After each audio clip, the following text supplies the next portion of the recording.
Driving കൊള്ളാം, പക്ഷെ clutch എടുക്കുന്ന കുറച്ചുകൂടെ സൂക്ഷിച്ചു വേണം. അങ്ങോട്ട് ഇറങ്ങണം. ഇറങ്ങണോ? അങ്ങോട്ട് ഇറങ്ങാൻ. ഫാക്ടറിയിലേക്കാന്നും പറഞ്ഞ് കാറിൽ കൊണ്ടുവന്നിട്ട് ഇവിടെ ഇറങ്ങണമെന്നോ?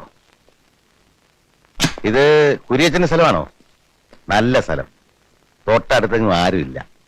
ഇവിടെ ആവുമ്പോ മുഴുവൻ പറഞ്ഞ തീരുന്നതിന് മുമ്പ് അങ്ങ് അകത്ത് കയറി പോവില്ലല്ലോ. എന്താ ഇത്ര അധികം പറയാനുള്ളത്? അധികം പറയാൻ ഇടയാക്കരുത്. ഒന്ന് മാത്രം അറിഞ്ഞാ മതി. എന്താ നിങ്ങളുടെ ഉദ്ദേശം? പ്രത്യേകിച്ചൊരു ഉദ്ദേശവും ഇല്ല. വിശ്രമ ജീവിതം, മരിക്കുന്നവരെ അല്ലലില്ലാതെ കഴിയണം. അതിന് എത്ര തുക വേണ്ടി വരും? അത് കുര്യച്ചൻ തരാൻ പോവാണോ? ഇത് നല്ല രീതിയിൽ അവസാനിപ്പിക്കണമെന്ന് ആഗ്രഹമുള്ളതുകൊണ്ട് പറയുക. കുട്ടികളവിടെ പേടിച്ച് കഴിയാൻ. ദയവ് ചെയ്ത് അവരെ വെറുതെ വിട്. എന്താ കുര്യച്ച കുട്ടികളെ പോലെ കുര്യച്ചനും വിവരമില്ലാതെ സംസാരിക്കുന്നത്? ഞാൻ ഒരിക്കൽ വ്യക്തമാക്കിയതല്ലേ അവർക്ക് ദുസ്വാതന്ത്ര്യം അനുവദിച്ചു കൊടുക്കാത്തതുകൊണ്ടാണ് അവരെന്നെ തള്ളി പറയുന്നതെന്ന്. നാക്കുകൊണ്ടില്ലെന്ന് പറഞ്ഞാൽ ഇല്ലാതാകുന്നതാണോ രക്തബന്ധം? രക്തബന്ധത്തിന്റെ കാര്യമൊക്കെ എനിക്ക് മനസ്സിലായി. പിന്നെന്താ പ്രശ്നം?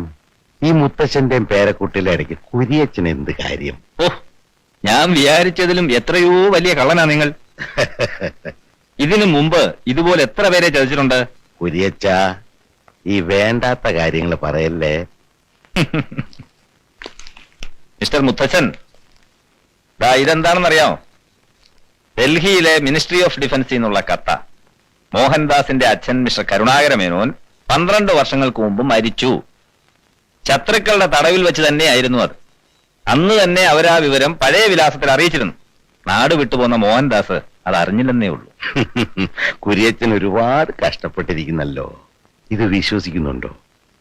വടി വടി പോലെ നിൽക്കുന്ന കരുണാകര മേനോന്റെ മുമ്പിൽ അയാളുടെ മരണ സർട്ടിഫിക്കറ്റും കൈപ്പിടിച്ചുകൊണ്ട് നിൽക്കുന്ന കുര്യച്ചന്റെ കാര്യം ഓർക്കുമ്പോ എനിക്ക് കഷ്ടം തോന്നുന്നു. അപ്പോ സമാധാനപരമായിട്ട് ഇത് തീരില്ല. സമാധാനപരമല്ലാത്ത വഴി കയ്യിലുണ്ടോ? മാഷേ, ഒരു തവണ കുട്ടികൾ പറഞ്ഞു, ഞാൻ പറയുന്നത് 2ാമത്തെ തവണയാണ്. എന്നിട്ടും വീട് വിട്ടുപോകാൻ മാഷ് തയ്യാറാവുന്നില്ല. വേണ്ട, പോലീസിലൊരു കംപ്ലൈന്റ്. അവർ വന്ന് ജീപ്പി കയറ്റി കൊണ്ടുപോകും. പക്ഷെ അതിലൊരു കുഴപ്പമുള്ളത്, ചിലപ്പോ കുറച്ചു ദിവസം ലോക്കപ്പിൽ കിടക്കേണ്ടി വരും. വയസ്സുകാലത്ത് അത് ഒഴിവാക്കി കൂടെ? പോലീസ് വരുവോ? നന്നായി. ആ വഴിയാണ് ഏറ്റവും നല്ലത്. എനിക്കും പോലീസിനെ കണ്ടിട്ട് കാര്യമുണ്ട്. അവര് വന്ന കുര്യച്ചൻ പറഞ്ഞ പോലെ ഒരു പ്രശ്നമുള്ളത്, കുറച്ച് ദിവസമല്ല, കൂടുതൽ നാളെ വേറൊരാള് ജയിലിൽ കിടക്കേണ്ടി വരും. അല്ല, അതിന്റെ അന്വേഷണങ്ങളൊക്കെ ഒരു ഭാഗത്ത് തുടങ്ങിക്കഴിഞ്ഞു.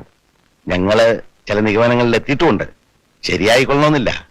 അതായത്, നല്ല നിലയിൽ നടക്കുന്ന ഒരു കമ്പനി, ആ കമ്പനിക്ക് ഒരു എം ഡിക്ക് വിശ്വസ്തനായ GM. ബിസിനസ് കാര്യങ്ങളൊക്കെ പഠിച്ചു കഴിഞ്ഞപ്പോ GMന് തോന്നി, ഞാനും ഒരു മനുഷ്യനല്ലേ, അല്പം മുടക്കുമുതൽ കൈവശമുണ്ടെങ്കിൽ ഈ ബിസിനസ് വേറെ തുടങ്ങിക്കൂടെയെന്ന്. അങ്ങനെ വലിയൊരു തുക തിരിമറി നടത്തി. MD അത് കണ്ടുപിടിച്ചു. പ്രശ്നമായി. ബാങ്ക് അടയ്ക്കേണ്ട തുകയായിരുന്നേ.